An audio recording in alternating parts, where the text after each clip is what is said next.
The richest businessman in the country had everything: power, wealth, and respect. But years ago, he lost the one person who mattered most: his daughter. After the divorce, her mother took her away. Even from a distance, he never stopped caring. He sent money, gifts, and support, believing his little girl was living a happy life. But she never received any of it. Growing up, the girl believed she had been abandoned. She thought nobody cared, nobody loved her. After dark rumors spread about her mother's betrayal, she finally ran away. Now a teenager, she wandered alone with only a suitcase and a small amount of money. To look older, she wore a modest red dress and tried to appear strong. But nothing could hide the exhaustion in her eyes. After days of running, hungry and tired, she stepped into an old vintage luxury hotel. Holding her suitcase tightly, she stared out the giant windows and wondered, "Am I really alone in this world?" Then suddenly, the hotel doors opened. A tall, muscular man in a black trench coat entered with his assistant and bodyguard behind him. He was the owner of the hotel. Then he froze. His eyes landed on a small birthmark on the girl's neck. Shock filled his face. After years of searching, he had finally found her, his daughter. And seeing her standing there, exhausted and alone, something inside him shattered. Then suddenly, Sienna. She turned around and froze. Standing before her was the richest businessman in the country. Her father, the same man she believed had abandoned her. His eyes trembled as he looked at her. "Sienna, the name I gave you the day you were born. Where were you? I searched everywhere for you. How did you end up here?" Tears filled Sienna's eyes, but anger quickly replaced them. "Searched for me. You were absent my whole life. Now when I'm finally trying to find peace and find a job, you're following me again? Why can't you just leave me alone?" Silence filled the room. For the first time, the powerful man looked shattered.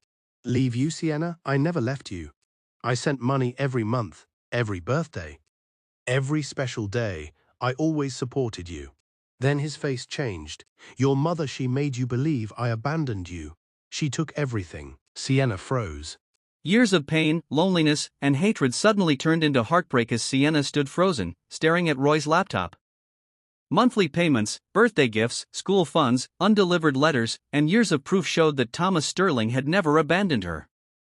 Then she saw messages saying, "I hate him and tell him to leave me alone." Her eyes widened. "I never wrote those," she whispered as tears filled her eyes. Suddenly every lonely birthday, every night she cried, and every moment her mother told her she was unwanted shattered before her. Her suitcase slipped from her hand. "All this time, I had someone who loved me? And I blamed you." Thomas looked at her with nothing but love and pain in his eyes. "No, Sienna. Don't blame yourself. Blame me. I should have made sure you knew I loved you. I should have communicated more. I was scared I'd push you away." Roy stood silently in shock because the cold, emotionless Thomas Sterling was crying. Looking at her with trembling eyes, Thomas whispered, "Please, give me one chance. One last chance to be your father. I can't bring back your childhood, but please don't take away my chance to love you now." Through her tears, Sienna looked at him, and for the first time in her life, she stopped seeing the richest businessman in the country. She saw Dad. Thomas looked at Sienna with trembling eyes, afraid of her answer, as if everything he had waited for depended on this moment. After years of searching and years of regret, he softly said, "Sienna, come home with me." His voice cracked as he looked at her with eyes full of love. "Please, come back with me." Sienna froze. Home. That word felt unfamiliar to her. Strange. Heavy. She had spent her whole life feeling unwanted and alone, never knowing what true comfort felt like. A part of her wanted to trust him immediately, to believe that everything would finally be okay. But another part of her was scared. Scared that if she accepted happiness too quickly, it would disappear again. She lowered her eyes and tightly held her suitcase. She hesitated. She was doubtful, confused, and overwhelmed. But she was also regretful. regretful for all the years she spent blaming and hating the one person who had actually loved her all along. Deep inside her heart, a small feeling she had never felt before slowly appeared: hope. And the truth was, she had nowhere else to go. After a long silence, with tears still resting in her eyes, Sienna slowly nodded. Thomas stared at her for a moment as if he couldn't believe what he had just heard. Then relief washed over his face and a quiet smile appeared, a smile filled with love, pain, and gratitude. As they walked toward the hotel doors, Sienna silently followed him, still overwhelmed by everything happening around her. Then suddenly Thomas naturally reached over and gently took her suitcase from her hands as if carrying her burdens was the most normal thing in the world. Without a word, he stretched out his other hand toward her. Sienna looked down and froze. Such a small gesture completely surprised her. Nobody had ever reached for her hand like that before. Nobody had ever silently asked her to walk beside them. Her eyes filled with tears again. Slowly and nervously, she placed her hand in his. His large hand carefully held hers. As they walked outside, a long black luxury car waited beneath the glowing hotel lights. Roy quickly stepped forward and respectfully opened the door for Sienna. Hesitantly, she entered and immediately froze. The car was beautiful, soft leather seats, warm lights, and a comfort she had never experienced before. A few seconds later, Thomas stood by the door and looked at her carefully. "May I sit beside you?" he asked softly. Sienna looked up, surprised. No one had ever asked her permission for something so small before. "Oh, of course," she replied in an emotionally shaky voice. Thomas sat beside her and gently said, "Make yourself comfortable, Sienna. Everything that's mine is yours." His words made her heart tighten. The ride began in silence. It was awkward, yet not uncomfortable. It was the silence of guilt, sadness, and years stolen away from both of them. Sienna quietly looked outside the window while Thomas occasionally glanced at her, as if making sure she was still there. Then suddenly Roy's voice broke the silence as he informed Thomas that Sienna's mother had started spreading lies, claiming Sienna had run away with an old lover and making her appear like the villain. As Sienna heard those words, the sadness slowly disappeared from her face. This time, anger and hurt replaced it. Thomas noticed immediately. Without saying a word, he gently reached over and held her hand. Then he gave a small nod. Just a tiny nod, but somehow Sienna understood it perfectly. "I'll handle everything. Rest now." And strangely, that small gesture made her feel safe. The awkwardness slowly faded, and for the first time, the ride began feeling warm and comforting. Soon the city changed around them.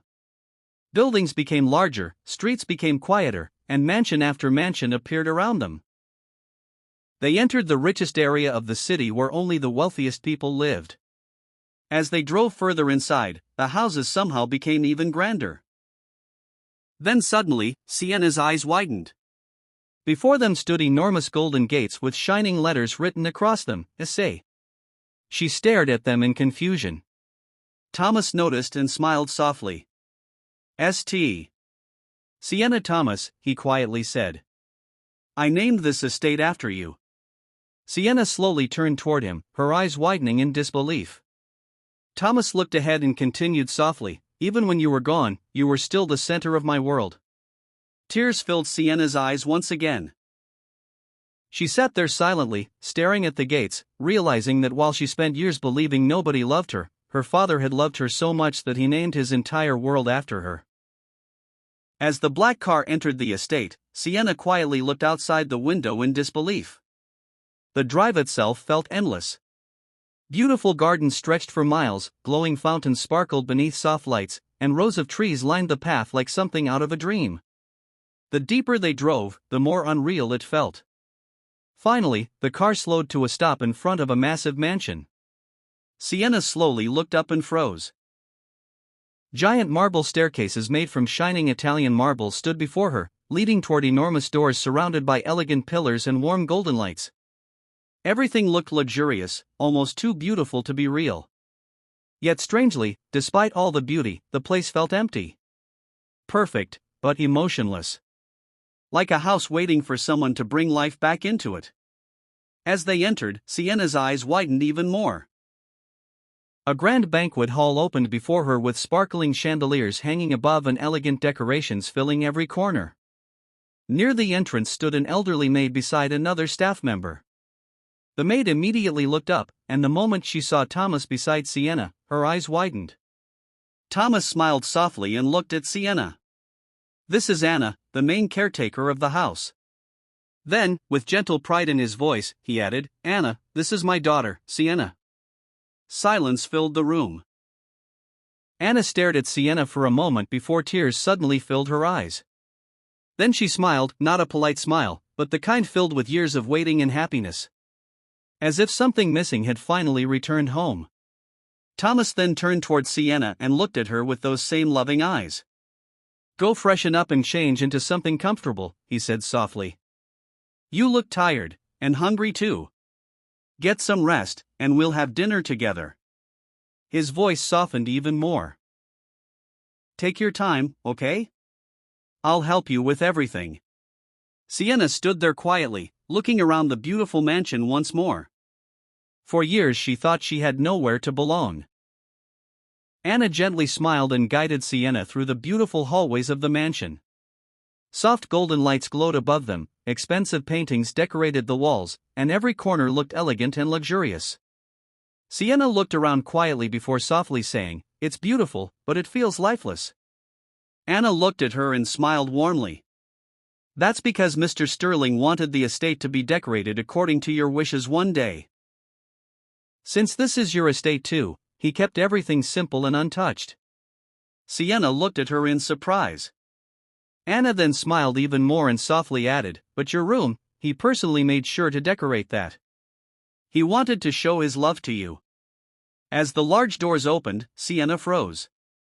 Before her was a beautiful pink room that looked like something every girl secretly dreams of.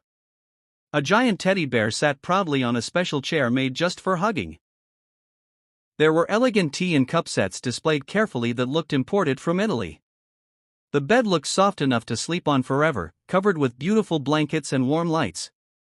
The room was so large it even had its own sofa set and sitting area. A giant closet stood nearby, an attached luxurious bathroom connected to the room, and a cabinet filled with snacks and treats loved by teenage girls. Anna gently helped Sienna settle in and guided her around the room. Sienna slowly looked at everything around her with wide eyes. Then for the first time that day, a small smile appeared on her face. A faint blush spread across her cheeks as her eyes slowly filled with tears again.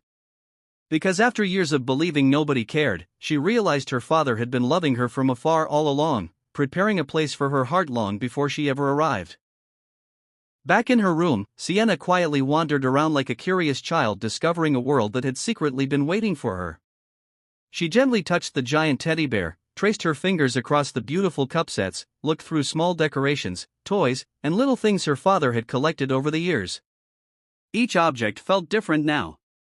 They no longer felt like expensive gifts. They felt like love. Like years of silent waiting. As she carefully explored every corner, imagining Thomas choosing things while thinking about a daughter he hadn't seen in years, warmth slowly filled her chest. Then suddenly, knock, knock. Sienna turned toward the door. Standing outside was a gentleman in a neat suit. He politely bowed. "Miss Sienna," he said softly, "I am Antonium, the butler. Master Thomas Sterling wanted me to ask if you would like to join him for dinner." Before even realizing it, Sienna immediately replied, "Yes." Then she froze, surprised by her own excitement. Antonium gave a small smile, almost as if that answer made him happy, and quietly guided her downstairs.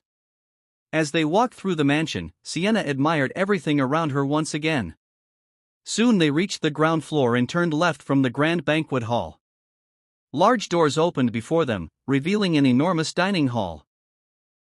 Giant chandeliers sparkled overhead, elegant decorations surrounded the room, and a massive dining table was covered with countless dishes. Yet despite the size of the table, only 2 seats had been prepared. Sienna slowly looked up and saw Thomas sitting there. He still wore his shirt and tie, looking as if he had important meetings waiting for him, as if he had rushed his entire schedule, yet still chose to make time for her. For a moment, Sienna simply stared. Then she quietly sat down and looked at him with emotional eyes. "Thank you," she whispered. Thomas looked up. "For decorating my room, for waiting for me, for being patient with me," she was emote. Tears immediately filled her eyes, and before she realized it, they began falling. Happy tears. Emotional tears. Thomas froze before his own eyes softened. He smiled gently and said, "No. Sienna. I should be thanking you." His voice became quieter. "Thank you for trusting me again." Then after a small pause, he softly added, "And I'm sorry." The atmosphere became warm after that. As dinner started, Thomas became less like the richest businessman in the country and more like a father who had missed too many years. "Try this. Do you like that? Eat more. Our chef is amazing. Tell me if you dislike anything and I promise it'll never appear on the table again."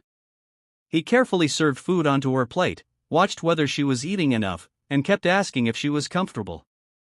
Slowly, Sienna found herself smiling, then laughing even more. And as soft laughter filled the giant dining room, unnoticed by either of them, something precious quietly happened that night. A memory was finally being created. Weeks passed, then months, and before Sienna realized it, 3 months had passed since she moved into Thomas Sterling's mansion. But now it no longer felt like a mansion. It felt like home. The once empty place had changed. Warm paintings decorated the walls, beautiful plants filled every corner, and every part of the house now carried memories. Every hallway, every staircase, every room held traces of laughter and moments they had shared together. The house finally felt alive. And so did they. Day by day, Thomas and Sienna grew closer. They spent most of their time together in the library, reading books side by side, discussing stories, and recommending books to each other. Thomas always remembered the little things about her too.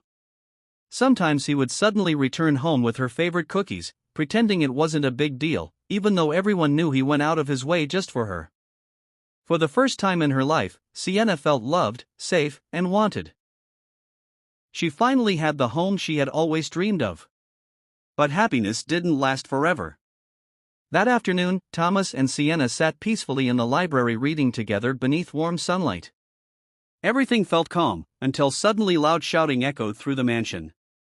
Footsteps. Security voices. Then the library doors burst open. Sienna looked up and froze.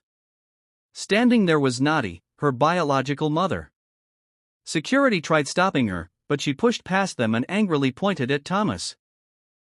"You kidnapped my daughter," she shouted. "You manipulated her against me. Give me back my daughter." The peaceful atmosphere instantly shattered. Sienna stared in shock while Thomas slowly stood up. His face remained calm, but his eyes turned cold. Because both of them already knew the truth. Nadi wasn't here because she missed her daughter. She was here because Thomas had stopped sending money, gifts, and support after bringing Sienna home. And now that the money had stopped, she had returned. Sienna froze the moment she saw Nadi. Fear instantly filled her eyes as painful memories came rushing back, years of manipulation, loneliness, and emotional torture. Her hands trembled slightly, and Thomas noticed immediately. Without saying a word, he gently held her hand, grounding her. His eyes softened the moment he looked at her, even though anger burned inside him toward the person destroying their peace. Very gently, Thomas whispered, "Sienna, go to your room for now, okay?" Sienna tried to speak, but fear had already closed her throat. She quietly nodded and walked away, holding back tears as she disappeared upstairs. The moment she left, Thomas's expression completely changed. His warm eyes turned cold as he looked at Nadi. "What do you want?" he asked sharply. Nadi crossed her arms and scoffed. "You know exactly what I want. I want my daughter back." Thomas let out a bitter laugh. "No. You want the money back." Silence filled the library. Thomas stepped closer, his voice becoming colder with every word. You won't be getting a single penny anymore. In fact, you're lucky you haven't been charged for child neglect. Nadi's expression shifted slightly. Thomas continued angrily, when Sienna ran away, she was only 15. She could have been kidnapped, hurt, or worse, and you didn't even look for her until I found her. And now suddenly you care enough to come here and destroy her peace? For the first time, embarrassment flashed across Nadi's face. But her pride quickly returned. She glared at him angrily. You're going to regret insulting me like this. Thomas looked at her without fear. You already insulted yourself the moment you cheated on me in the first place. Nadi's face darkened with rage. Fine, she snapped. You'll be hearing from my legal team. I'll make sure to tear both of you apart and never let you meet again. The moment those words left her mouth, Thomas completely lost his calmness. His eyes filled with fury. Try whatever you want. As Nadi left the library, she turned back and looked at Thomas with cold eyes, almost like a warning. The moment she disappeared, Thomas didn't waste a second. He immediately rushed upstairs towards Sienna's room. Right now, he wasn't a businessman, not the richest man in the country, he was only a father worried about his daughter. As he entered the room, his heart shattered. Sienna sat on her bed with tears in her eyes, trembling with fear. Not fear of her mother anymore, but fear of losing the happiness she had finally found. Fear of losing him. The moment she looked up and saw Thomas, she immediately broke down. Without hesitation, Thomas pulled her tightly into his arms and held her close like he was afraid the world would take her away again. Sienna, he whispered softly, gently stroking her hair. Look at me. Slowly she looked up through her tears. Thomas held her face carefully and said, Your mother poses no threat to us anymore. Nobody, and I mean nobody, will ever separate us again. Hearing those words, Sienna completely broke down. She buried her face into his chest and sobbed while Thomas simply held her tighter. That night, neither of them slept much. They simply sat together because after losing each other once, silence together felt safer than distance.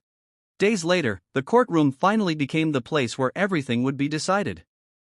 Nadi had already spread fake rumors everywhere, claiming Thomas kidnapped Sienna and manipulated her emotionally. She brought fake stories and false evidence, trying desperately to play the victim. But Sienna was no longer the scared girl from before. She stood up bravely and spoke the truth. She told everyone how she had run away, how she spent years feeling abandoned, lonely, and unloved. She spoke about how her mother manipulated her and hid her father's love from her. Through tears she said, Nobody kidnapped me. I finally found the home and love I searched for my whole life, and I'm not leaving. The courtroom fell silent. One by one, Nadi's lies collapsed. Thomas presented years of evidence he had secretly kept, financial records, fraud details, and proof of neglect. Shock spread through the room as everyone realized the truth. People looked at Sienna with pity and heartbreak. Even the judge looked disturbed by how she had been treated. Nadi tried denying everything, then panicking, and finally tried leaving the courtroom, but officers stopped her. With fraud, neglect, embezzlement, and multiple crimes proven against her, she was sentenced to 15 years in prison. The moment the decision was announced, Sienna looked at Thomas with tears filling her eyes. For the first time in her life, she felt no fear. She ran into his arms and hugged him tightly. Smiling through tears, she whispered, Dad, I promise I'll never ever leave you. Thomas smiled and held her closer. And I promise I'll never leave you either. Years passed. Sienna was now 25 years old, the only heir to the Sterling estate. Strong, intelligent, strict when needed, yet kind-hearted, just like her father. And whenever people asked Thomas Sterling what his greatest achievement was, it was never his business empire. It was always one answer: finding his daughter again.